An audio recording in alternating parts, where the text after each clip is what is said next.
فرزند زہرا یہ حالات برے ہیں۔ کاشانۂ بصیرت ایک ایسا مکمل یوٹیوب چینل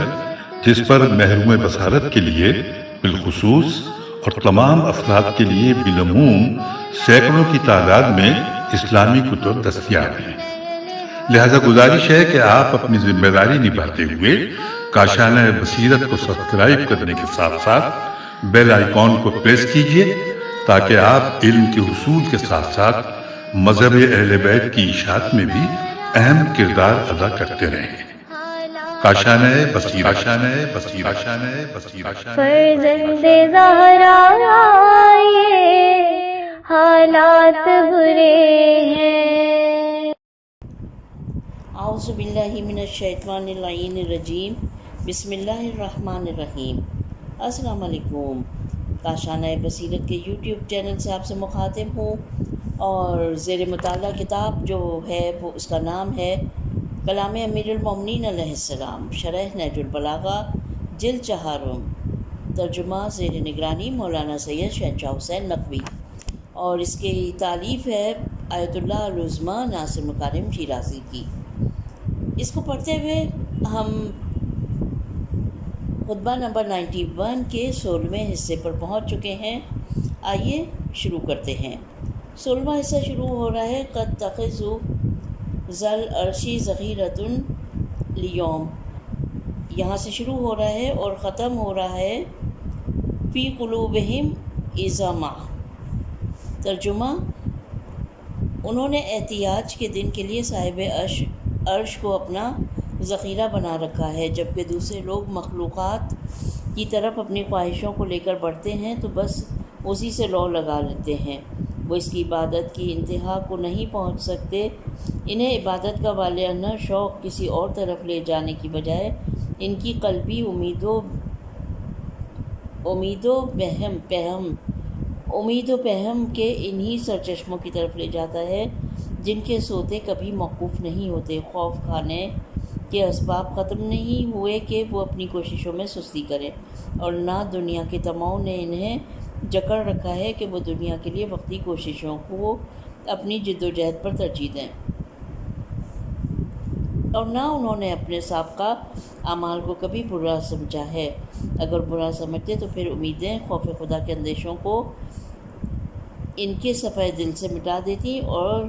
نہ شیطان کے ورغلانے سے ان میں باہم اپنے پروردگار کے متعلق کبھی کوئی اختلاف پیدا ہوا، اور نہ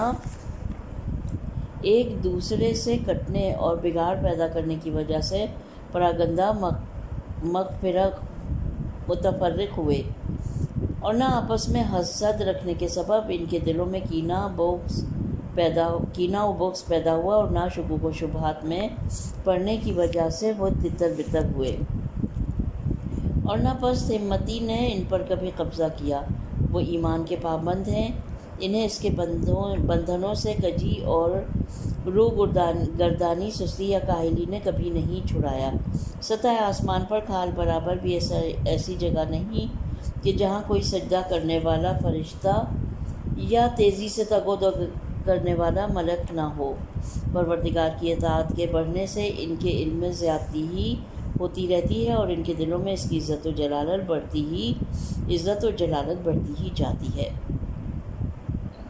شرح و تفسیر: فرشتوں کی دوسری اعلیٰ صفات۔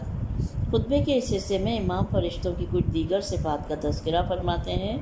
گویا انسانوں کو یہ وصیت فرماتے ہیں کہ اگر وہ فرشتہ صفت بننا چاہتے ہیں اور خدا کے قرب کے راستے پر چلنا چاہتے ہیں تو انہیں اپنے اندر ان صفات کو پیدا کرنا ہوگا۔ امام سب سے پہلے ان کے توحید افعالی کے مقام اور ان کے صرف خدائے بادہ کی جانب توجہ کرنے اور اس کے غیر سے رخ موڑنے کی جانب اشارہ کرتے ہیں۔ انہوں نے احتیاج کے دن،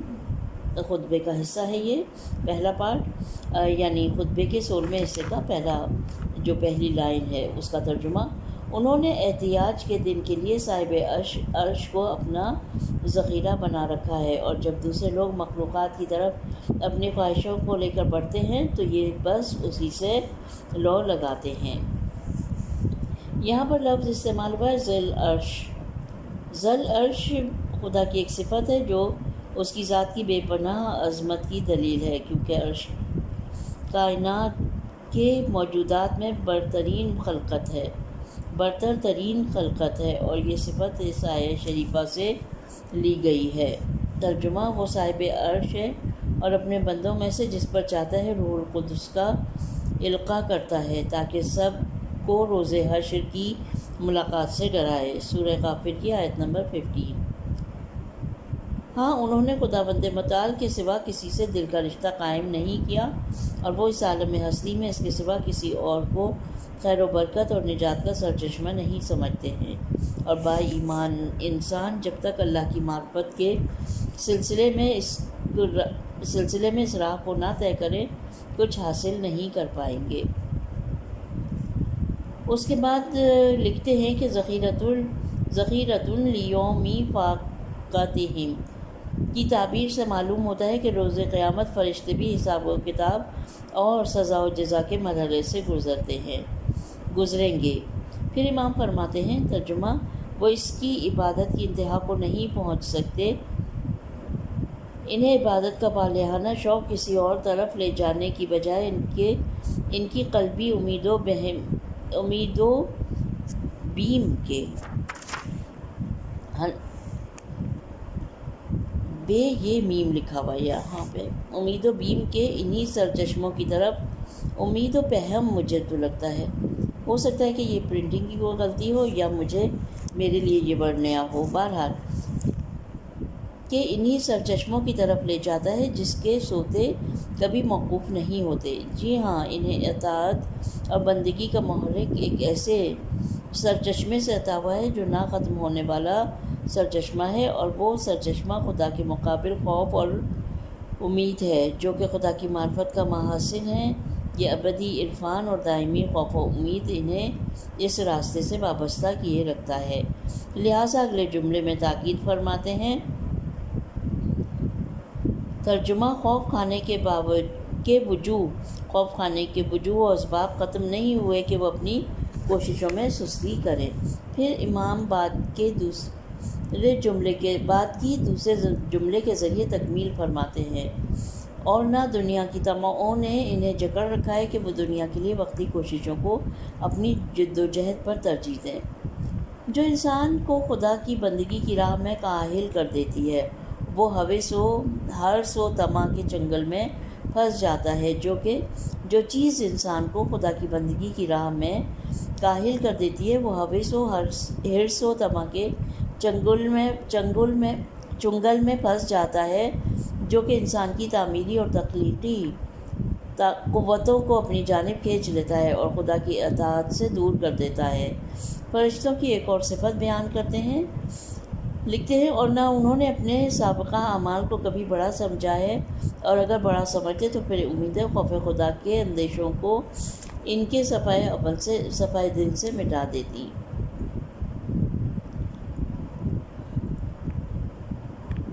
یہ تمام عالم انسانیت کے لیے ایک اور درس ہے کہ وہ ہمیشہ اپنے اعمال کو بارگاہ الہی میں حقیر جانیں، کیونکہ اگر وہ اپنے عمل پر مغرور ہو گئے اور اسے بہت بڑا خیال کرنے لگے تو پھر وہ آئندہ اعمال کی بجاوری میں سستی کا مظاہرہ کرنے لگیں گے، اور خوف خدا جو کہ کمال کی جانب ایک اہم محرک ہے، ان کے دلوں سے نکل جائے گا۔ اس کے علاوہ ہماری کیا حیثیت ہے کہ ہمارے اعمال اس کی بارگاہ میں پیش کیے جانے کے لائق ہوں۔ فرشتوں کی گزشتہ صفات میں سے ایک صفت ان کا اپنی ذات اور اپنے اعمال سے راضی نہ ہونا تھا، اور یہاں امید کا خوف پر غالب آنے کے بارے میں گفتگو ہے کہ یہ غلبہ راہ حق پر چلنے والوں کو مزید آگے بڑھنے سے روک دیتا ہے، کیونکہ واضح سی بات ہے کہ جب کوئی اپنے اعمال کو خدا کی بارگاہ میں بڑا شمار کرنے لگتا ہے تو اس کے اندر خواہش مند فرد کی سی کیفیت پیدا ہو جاتی ہے، اور خود کو خواہش مند سمجھنے والا شخص اپنے کیے ہوئے اعمال کو کافی اور زیادہ سمجھنے لگتا ہے اور کمال کے مراحل کو طے کرنے سے رہ جاتا ہے۔ اس کے بعد امام فرشتوں کے کچھ ایسے اہم اوصاف کی جانب آتے ہیں جو انسانوں کے لیے نہایت ضروری ہیں، اور 2 فرشتوں کا پروردگار کے بارے میں باہم اختلاف نہ رکھنا، اور چونکہ اختلاف کبھی شیطانی وسوسوں کے باعث ہوتا ہے اور کبھی انسان کی باطنی خباثت کی بدولت، اس لیے امام اسے فرشتوں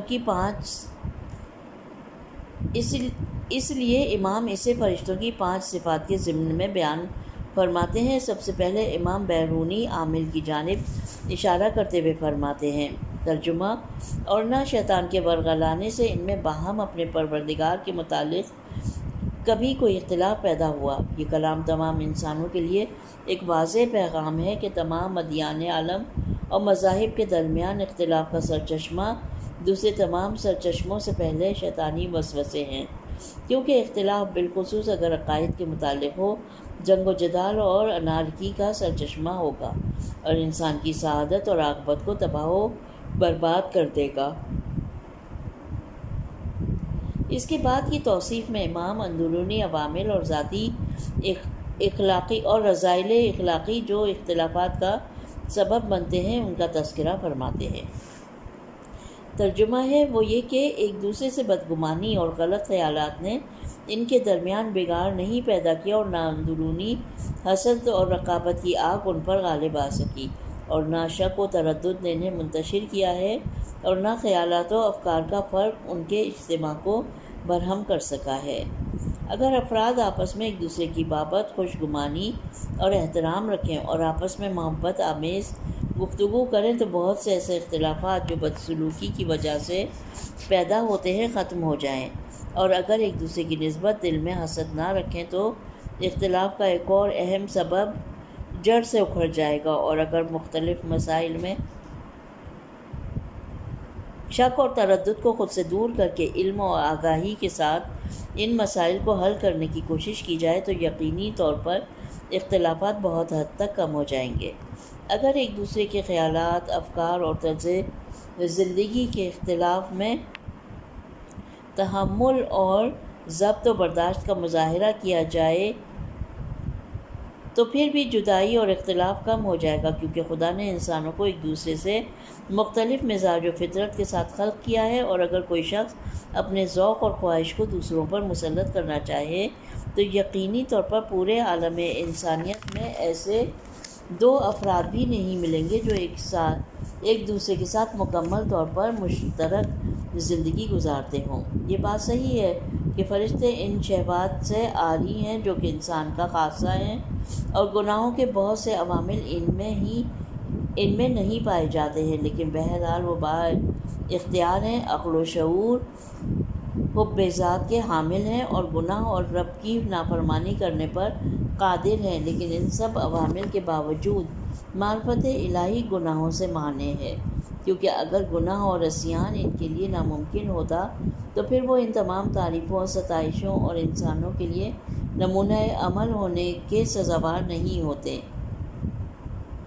اس بنا پر اگر انسان بھی کمال اور عرفان کی اس منزل تک پہنچ جائیں تو گناہ اور شہوات کے اسباب کے مقابل خود پر قابو پا سکتے ہیں۔ اس گفتگو کے اختتام پر امام ایک مختصر اور جامع نتیجہ پیش کرتے ہوئے فرماتے ہیں، وہ ایمان کے پابند ہیں، انہیں ان کے بندھنوں سے کجی اور روح گردانی، سستی یا کاہلی نے کبھی نہیں چھڑایا۔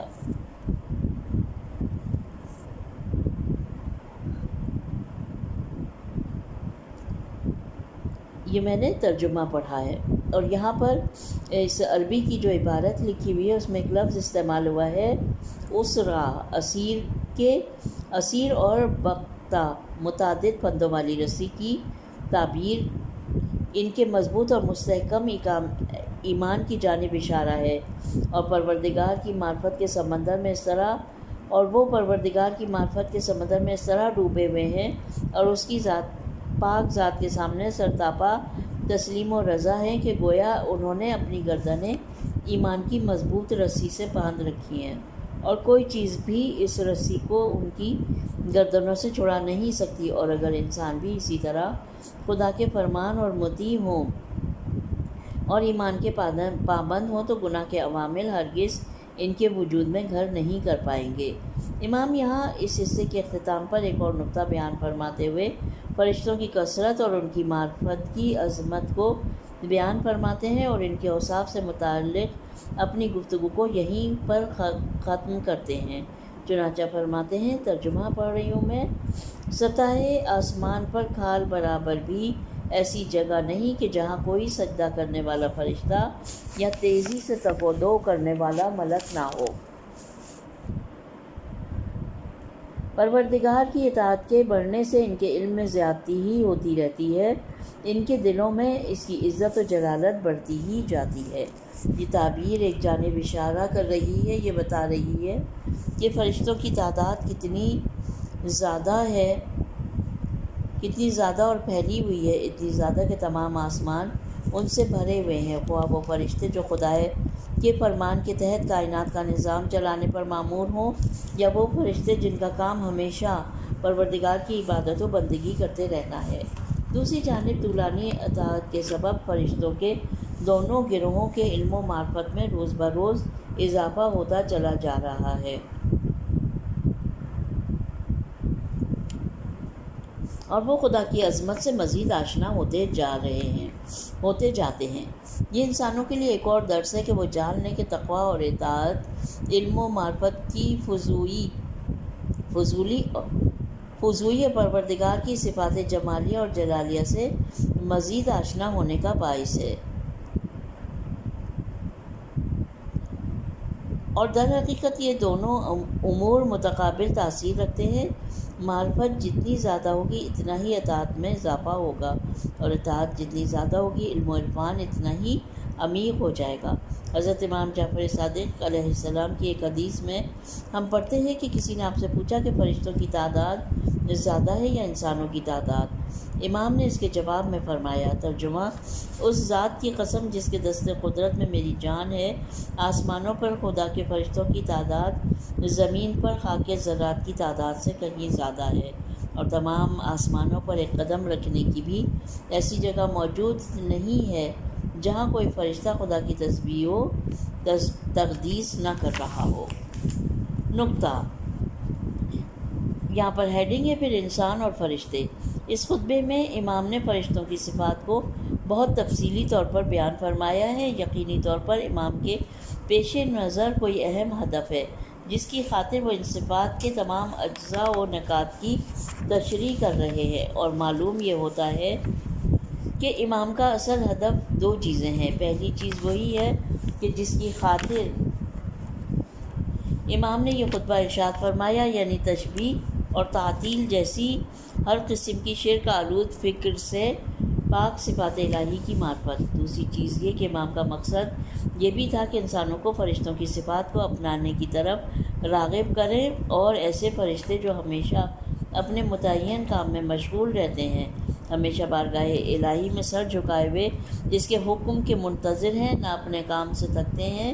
نہ سستی اور کاہلی ان پر حاوی ہوتی ہے، نہ وہ بغض و حسد اور اختلاف میں گرفتار ہوتے ہیں، نہ اعمال پر گھمنڈ کرتے ہیں، اور نہ امیدی اور مایوسی ان کے پاس بھٹکتی ہے۔ خدا کے سوا کسی غیر کے بارے میں نہیں سوچتے، اور اس کی اطاعت کے سوا کچھ نہیں سوچتا ہے۔ یہ درست ہے کہ ان کی خلقت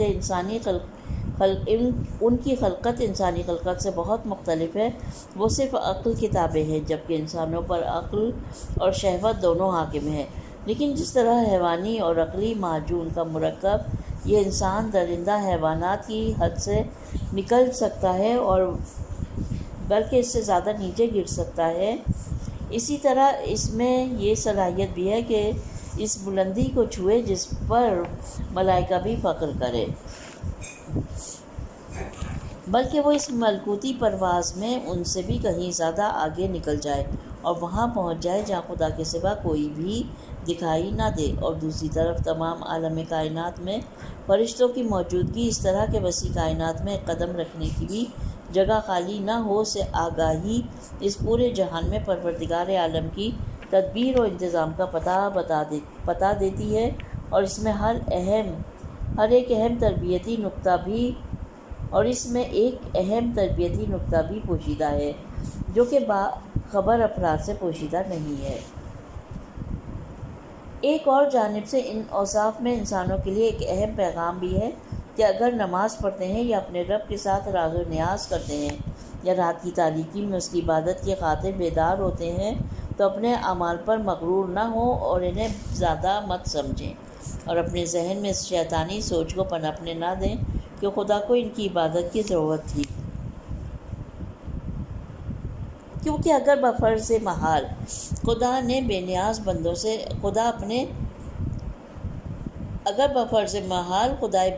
بندوں سے عبادت کا خواہاں ہوتا تو اس کے پاس اتنے زیادہ فرشتے ہیں جو ازل سے تابت قیام و سجود اور عبادت میں محو ہیں۔ واقعاً فرشتوں کے جو اوصاف امیر المومنین علیہ السلام نے اس خطبے میں بیان فرمائے وہ انسان کو اور عرفان کی دنیا میں لے جاتے ہیں اور انسان کو خدا کے حضور اپنے اعمال اور اطاعتوں کی کم مائگی سے آشنا کر دیتے ہیں اور قرب کے اسرار و رموز کو اس لیے آشکار کر دیتے ہیں اور یہ بتلاتے ہیں کہ نہ تو فرشتوں کو بلا وجہ قرب خداوندی نصیب ہوا ہے اور نہ ہی انسانوں کو، اور عشق پروردگار اور اس کی عاشقانہ اطاعت کے بغیر کسی کو مقام حاصل ہو اور نہ ہی انسان کوشش اور عشق پروردگار اور اس کی عاشقانہ اطاعت کے بغیر کسی مقام کو حاصل کر سکتا ہے۔ یہاں پر ایک شعر ہے، اس کا ترجمہ بیان کرتی ہوں۔ محبت کا اظہار کرو تو سعادت تک پہنچو، اے خواجہ تم بھی کوشش کرو تاکہ عشق سے بے نصیب نہ رہو، کیونکہ بے ہنر بندوں کی کوئی قیمت نہیں دیتا اور کائنات تو انسان اور پری کے عشق کا نتیجہ ہے۔ ایک حدیث میں حضرت امام جعفر صادق علیہ السلام سے نقل ہوا ہے کہ آپ کے صحابی عبداللہ بن سنان نے پوچھا، فرشتے برتر ہیں یا آدمی؟ تو آپ نے فرمایا کہ امیر المومنین علیہ السلام فرماتے ہیں، ترجمہ، خداوند متعال نے فرشتوں میں عقل قرار دی لیکن شہوت قرار نہیں دی اور چوپایوں میں صرف شہوت قرار دی، جبکہ انسانوں میں ان دونوں چیزوں کو آپس میں ملا دیا، بس جس کی عقل شہوت پر غالب پالے وہ فرشتوں سے بہتر ہے اور جس کی شہوت اس کی عقل کو مغلوب کر دے وہ چوپایوں سے بدتر ہے۔ البتہ اس حدیث کا یہ مطلب نہیں کہ فرشتوں کے پاس کسی قسم کا اختیار موجود نہیں یا یہ کہ ان کے اندر عصیاں اور گناہ کے عوامل موجود نہ ہوں، کیونکہ شہوت کے نہ ہونے کا مطلب گناہ کے بعض عوامل کا نہ ہونا ہے، نہ کہ تمام عوامل کا نہ ہونا۔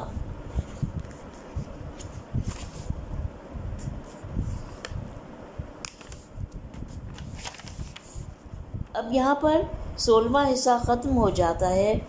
اور یہ پیج نمبر ہے 125۔ آئیے اب ہم اسی ریڈنگ میں اور اسی پارٹ میں جو کہ ہم پڑھ رہے ہیں اسی میں 17ویں حصے کو پڑھنے کی ابتدا کرتے ہیں۔ 17ویں حصہ جو ہے خطبہ نمبر 91 کا، وہ شروع ہوتا ہے کبسل ارضا علی مورن امواجن، مورن امواجن، مورے علی مورے موری امواج، ٹھیک ہے، اور ختم ہوتا ہے بعد ذیقانی و ثباتہی۔ ترجمہ پڑھتے ہیں، اس نے زمین کو تہو بالا ہونے والے سرکش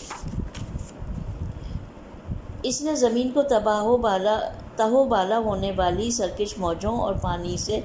بھرے ہوئے اتھاہ سمندروں پر قائم کیا، جہاں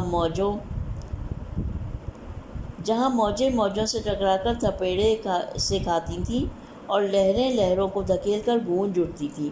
اور اسی طرح پھبن جھاگ دے رہی تھی، جس طرح مستی کے عالم میں تر اونٹ۔ چنانچہ اس متلاطم پانی کی طغیانیاں زمین کے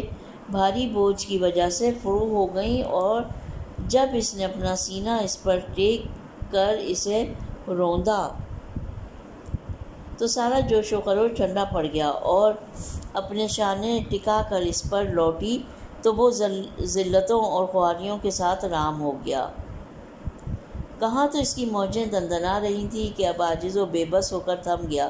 اور ذلت کی لگاموں میں اسیر ہو کر مطیع ہو گیا، اور زمین اس طوفان خیز پانی کے گہراؤں میں اپنا دامن پھیلا کر ٹھہر گئی اور اس کے اٹھلانے اور سر اٹھانے کے غرور اور تکبر اور سر بلندی دکھانے کا خاتمہ کر دیا، اور اس کی روانی کی بے اعتدالیوں پر ایسے بند باندھے کہ وہ اچھلنے کودنے کے بعد بے دم ہو کر ٹھہر گیا اور جست و خیز کی سیر مستیاں دکھا کر تھم گیا۔ شرح و تفسیر۔ ہیڈنگ ہے شرح و تفسیر میں خشکی کا ظاہر ہونا اور سمندروں کا پرسکون ہو جانا۔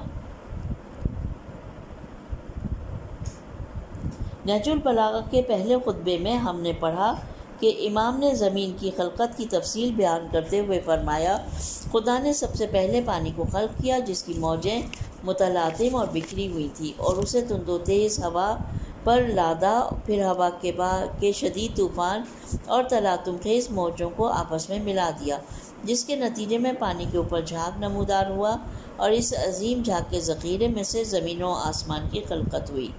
خطبے کے اس حصے میں بھی اس جانب اشارہ ہوا ہے، لیکن جدا اور دلچسپ تعبیرات کے ساتھ۔ چنانچہ پہلے فرماتے ہیں، اس نے زمین کو تہو بالا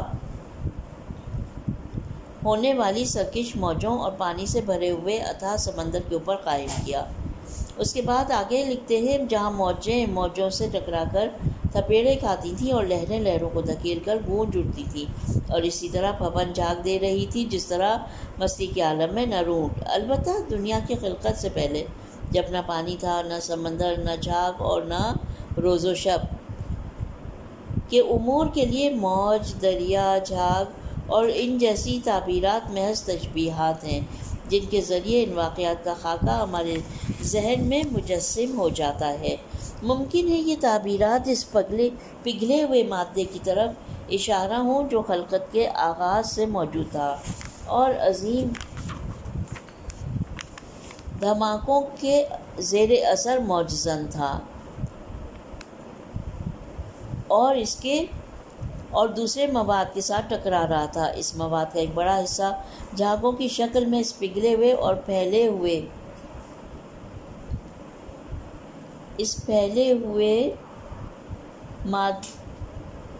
مادے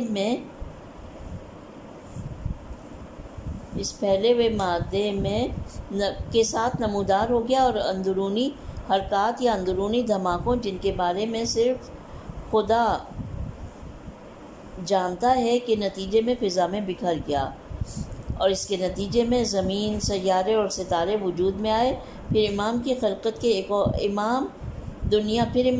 کی خلقت کے ایک اور مرحلے کی جانب اشارہ کرتے ہوئے فرماتے ہیں، اس متلاطم پانی کی طغیانیہ، میں ترجمہ پڑھ رہی ہوں، اس متلاطم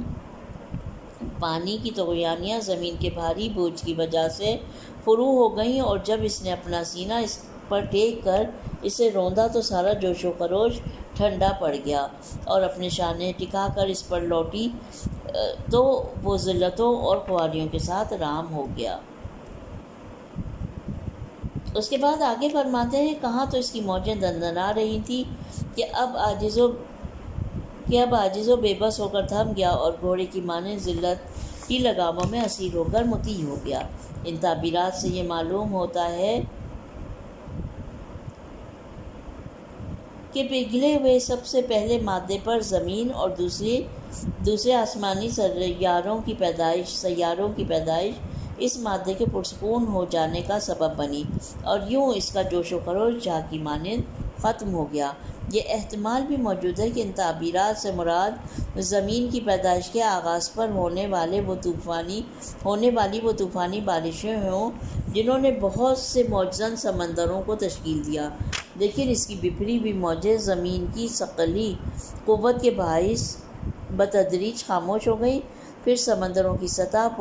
پر سکون طاری ہو گیا، اور پانی کے نیچے سے زمین نے دھیرے دھیرے سر ابھارا، اور جیسا کہ امام بعد والے جملوں میں ارشاد فرماتے ہیں، ترجمہ، زمین اس طوفان خیز پانی کے گہراؤں میں اپنا دامن پھیلا کر ٹھہر گئی، اور اس کے اٹھلانے اور سر اٹھانے کے غرور اور تکبر اور سر بلندی دکھانے کا خاتمہ کر دیا، اور اس کی روانی کی بے اعتدالیوں پر ایسے بند باندھے کہ وہ چلنے کودنے کے بعد بے دم ہو کر ٹھہر گیا اور جست و خیز کی سرمستیاں دکھا کر تھم گیا۔ اس طرح پہلا طوفان تھم گیا، طوفانی بارشوں کا سلسلہ رک گیا اور دریاؤں کی تلاطم خیز موجیں بہت جوش و خروش کے بعد پرسکون ہو گئی۔ کرۂ زمین حیات کو قبول کرنے اور زمین کے مراحل کو طے کرنے کے قابل ہو گیا، جیسا کہ بعد والے حصے میں امام اس کی جانب اشارہ فرمائیں گے۔ نہج البلاغہ کے بعض شارحین نے درج بالا تعبیرات سے یہ سمجھا ہے کہ پانی کی خلقت فضا میں کرۂ زمین کی پیدائش سے قبل ہوئی تھی، لیکن جیسا کہ پہلے بھی اشارہ